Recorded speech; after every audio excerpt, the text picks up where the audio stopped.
मित्रों, हम आज आपके सम्मुख उत्तराखंड के सुप्रसिद्ध साहित्यकार शिवराज सिंह निशंक जी के बारे में बताना चाहते हैं। शिवराज सिंह निशंक 14 फरवरी 1928 को उत्तराखंड के चमोली जनपद के गोपेश्वर मुख्यालय से सिर्फ 4 किलोमीटर दूर देवर गांव में जन्मे। इनकी प्राथमिक शिक्षा गांव गोपेश्वर में हुई और उसके बाद आपने मिडिल पास करने के लिए उस जमाने में लैंसडाउन के निकट जय हरि खाल का स्थान चुना और तब जो है लोग पढ़ने के लिए वहीं जाया करते थे। वहां के बाद आप आर्मी में भर्ती हुए। लंबे समय तक आर्मी की सेवा करने के बाद वहां से सूबेदार पद पर रिटायर होने के बाद आप सिविल में आए। सिविल में आपने आकर नगर प्रशासन में ज्वाइन किया। उत्तर प्रदेश सरकार की सेवा में रहते हुए नगर पालिका गोपेश्वर के प्रथम सेक्रेटरी आप नियुक्त हुए। उसके बाद बद्रीनाथ और द्वाराहाट अन्य भी कई जगह पर आपने नगर पालिका में अपना योगदान दिया। उसके बाद 1983 में आप सेना से सेवानिवृत्त हुए। सेवानिवृत्त होने के बाद सामाजिक कार्यों से जुड़ गए। एक समाज सेवक के रूप में आपका अप्रतिम योगदान उत्तराखंड राज्य आंदोलन के लिए है। उत्तराखंड राज्य आंदोलन में आने से पूर्व जब आप बद्रीनाथ में सेक्रेटरी थे, उस वक्त आपका श्री बद्रीनाथ में दिव्य महात्माओं से संपर्क हुआ और आपको उन महात्माओं से जो है अध्यात्म की शिक्षा प्राप्त हुई, सानिध्य प्राप्त हुआ। आपका जीवन बिल्कुल तपस्वी बन गया। जबकि इससे पूर्व आपको दीक्षा 1942-43 के आसपास पूज्य गीता स्वामी जी से मिल गई थी। आप गीता स्वामी जी से दीक्षित थे और गीता स्वामी को ही अपना जो है गुरु मानते थे, वही उनके गुरु थे। लेकिन संतों की आपकी बहुत सारे संतों से आपका संपर्क रहा।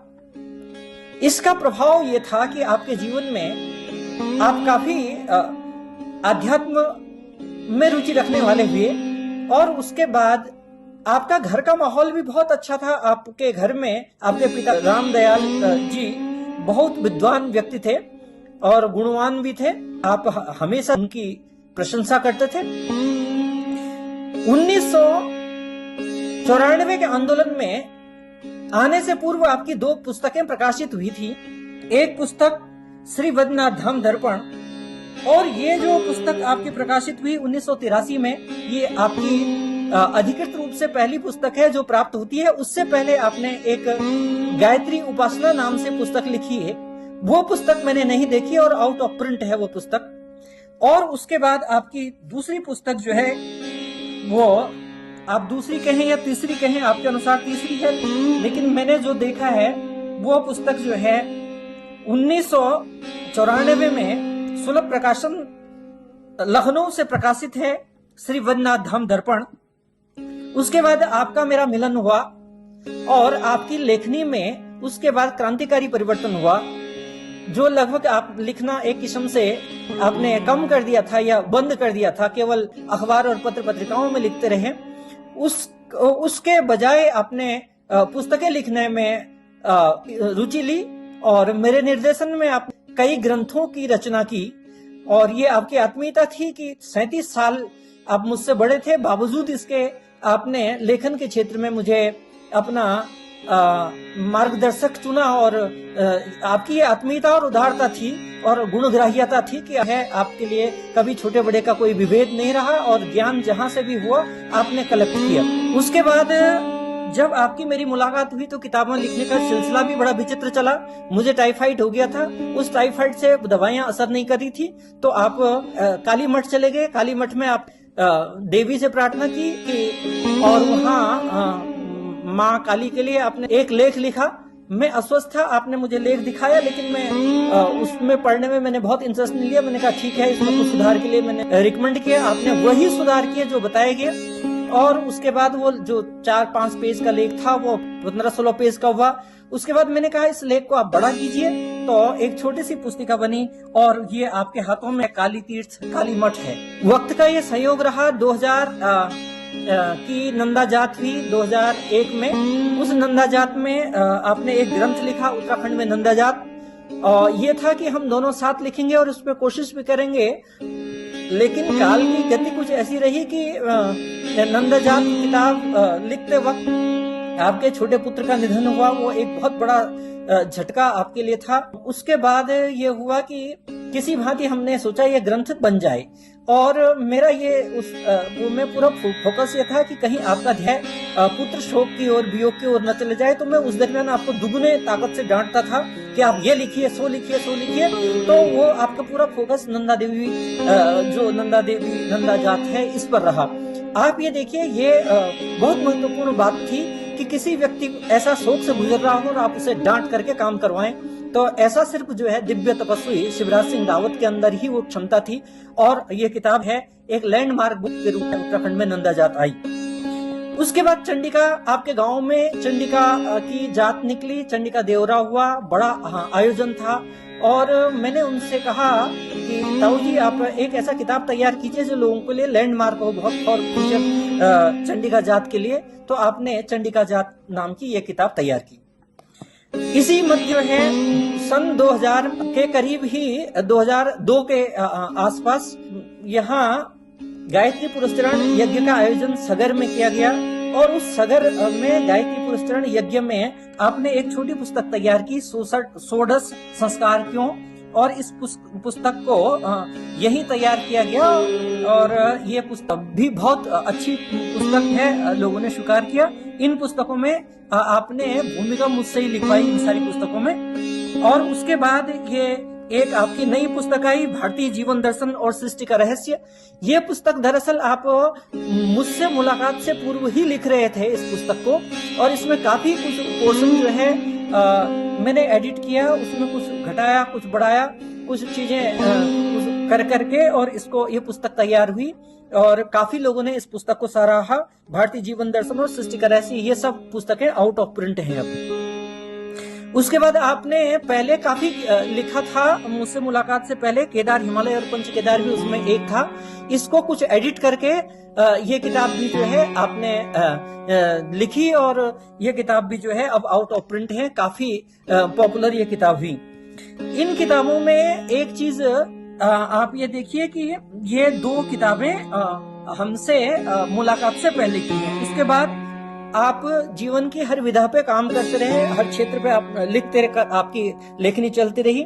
पेशावर गोली कांड का लौह पुरुष वीर चंद सिंह गढ़वाली पे आपकी ये किताब आई, और तत्कालीन मुख्यमंत्री भगत सिंह कोश्यारी जी ने इसका विमोचन उद्घाटन किया, और बहुत वो इस किताब से प्रभावित थे। और ये किताब भी आउट ऑफ प्रिंट है, बहुत शानदार किताब ये रही। उसके बाद जो आपकी मेरी दृष्टि में सबसे शानदार लैंडमार्क बुक है वो है भाषा तत्व और आर्य भाषा का विकास। इस किताब को, ये किताब जितनी बढ़िया है उसकी तारीफ करने के लिए मेरे पास शब्द कम है। ये बड़ी धरोहर है, आउट ऑफ प्रिंट ये किताब है, लेकिन ये किताब जो है बड़ी धरोहर है। और फॉर फ्यूचर, भविष्य में लोग इसमें काफी रिसर्च करेंगे। मुझे लगता है इस पुस्तक को MA के लेवल पे और पोस्ट डॉक्टरल डिग्री के लिए भी इस किताब पे रिकमेंड किया जाना चाहिए, बड़े कोर्सों के लिए रिकमेंड किया जाना चाहिए। बहुत ही लैंडमार्क बुक है भाषा तत्व और आर्य भाषा का विकास। अगली बात आती है आपकी, अगली पुस्तक आती है मानव अधिकार के मूल तत्व। ये पुस्तक मानव अधिकार पर लिखी गई है।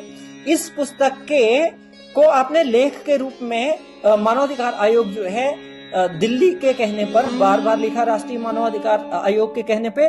और इसके प्रत्येक चैप्टर्स में आपको जो है मानवाधिकार आयोग ने धनराशि दी है, और बड़ा ये सम्मान आपका ही है। यूनिवर्सिटीज में ये किताबें पढ़ाई जाती हैं रेफरेंस बुक के रूप में। और उसके बाद आपकी अगली किताब आई वीर बाला, ये गढ़वाली में लिखा है, और आपका लक्ष्य ये रहा है कि गढ़वाली भाषा को हम जो है आगे बढ़ाएं। इसके अलावा आपकी एक अगली पुस्तक आई है, उसका नाम है गीता ज्ञान तरंगिणी, और ये पुस्तक जो है काफी मोटी है, 733 से आगे पृष्ठों की ये पुस्तक है। और इसी के साथ साथ आपने इस मध्य में ये भारतीय जीवन दर्शन और सृष्टि के रहस्य का भाग 2 निकाला। कुछ किताबें आपकी अन्य भी पब्लिश इस ड्यूरेशन में हुई हैं। आपने लगभग उत्तराखंड के सभी पत्र पत्रिकाओं में अपने जो विख्यात पत्र पत्रिकाएं हैं उसमें अपने लेख लिखे, साहित्य की साधना की, गढ़वाली में काफी काव्य रचना की। इसके अतिरिक्त आपने हिंदी के प्रतिष्ठित पत्र पत्रिकाओं और अखबारों में लेख लिखे। और यही नहीं, आपके जो लेख थे वो लैंडमार्क लेख थे, उनका आज भी कोई जवाब नहीं। हम लोग उसको शोध के लिए इस्तेमाल करते हैं। जो गढ़वाली उत्तराखंड की भाषाओं का एक जो संग्रह बना, उस गढ़वाली भाषा के संग्रह में भी आपका बड़ा योगदान रहा। और उस पुस्तक में भी आपने बहुत मेहनत से उस पुस्तक को तैयार किया है। उसमें अन्य लोग भी रहे, लेकिन गढ़वाली भाषा का जो शब्दकोश है उसको तैयार करने में सभी लोग बोलते हैं आपकी जो है महत्वपूर्ण भूमिका रही है। इसके अलावा महाविद्यालयों में भिन्न भिन्न जो है विषयों पर आपके आध्यात्मिकता से ओतप्रोत मार्गदर्शक जो है आपके व्याख्यान रहे हैं। और आपने राष्ट्रीय स्वयं संघ को भी कई बार ज्वाइन किया, उनके लिए भी कार्य किया। समाज का शायद ही कोई, चाहे भूतपूर्व सैनिक हो, महिलाएं हो, गांव का कोई काम हो, आप हमेशा लगे रहते थे। और इस मध्य जीवन में सुबह शाम जो आपकी संध्या की प्रवृत्ति थी वो कभी जो है समाप्त नहीं हुई। आप संध्या पर बहुत ध्यान देते थे। और सच्चाई ये है, गोपेश्वर में मेरे पीढ़ी के जो अब वयस्क लोग हैं उनको क्षत्रिय होते हुए भी आपने ब्राह्मणत्व में प्रवृत्त करने में बहुत महत्वपूर्ण भूमिका निभाई। अगर हम लोग आज एक अच्छे ब्राह्मण के रूप में प्रतिष्ठित हैं तो ये किसी ब्राह्मण का योगदान नहीं, बल्कि ये एक क्षत्रिय शिवराज सिंह रावत का योगदान है।